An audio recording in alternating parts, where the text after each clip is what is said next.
এক থেকে 100 পর্যন্ত মৌলিক সংখ্যা বার করতে গেলে আমরা অনেকেই সমস্যায় পড়ে যাই। কিভাবে করবে? তোমরা একটা মোবাইল নাম্বার তোমাদেরকে লিখে দিচ্ছি, তোমরা মনে রাখবে 4422322321। এই মোবাইল নাম্বারের মতো এই সংখ্যাগুলোকে মনে রাখবে। মোবাইল নাম্বারটা কি আছে? 4422322321। এইবার এই সংখ্যাগুলোকে সব যোগ করে দাও। সংখ্যাগুলোকে সব যোগ করলে আমরা কি পাচ্ছি? সব কটা যোগ করলে দেখবে আমরা পাবো এখান থেকে 4 আর 4 8 আর 2 10 আর 2 12 আর 3 15 আর 2 17 আর 2 19 আর 3 22 23 24 25। তাহলে 25টা হচ্ছে যে 1 থেকে 100 পর্যন্ত মৌলিক সংখ্যা।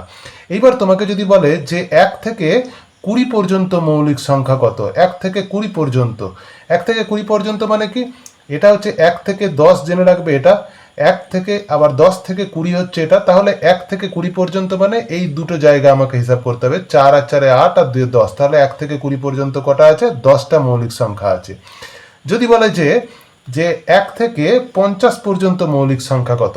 একটা, দুটো, তিনটে, চারটে, পাঁচটা, এই পর্যন্ত। অর্থাৎ হচ্ছে যে 1 থেকে 10 পর্যন্ত আছে চারটে, 10 থেকে 20 পর্যন্ত আছে চারটে, 20 থেকে 30 পর্যন্ত আছে দুটো, 30 থেকে 40 পর্যন্ত দুটো, আবার 40 থেকে 50 পর্যন্ত তিনটে আছে। এইবার তাহলে 1 থেকে 50 পর্যন্ত কত আছে?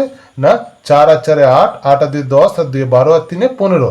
তাহলে 1 থেকে 50 পর্যন্ত 15টা, এগুলো সব হচ্ছে যে মৌলিক সংখ্যা আছে। এইভাবে তোমরা 1 থেকে 100 পর্যন্ত যে কোনো জায়গার মৌলিক সংখ্যা বার করতে দিলে তোমরা বার করে নিতে পারবে। তোমরা আর মৌলিক সংখ্যা সম্পর্কে আরও ইনফরমেশন তোমাদের নেক্সট ভিডিওতে দিয়ে দেবো।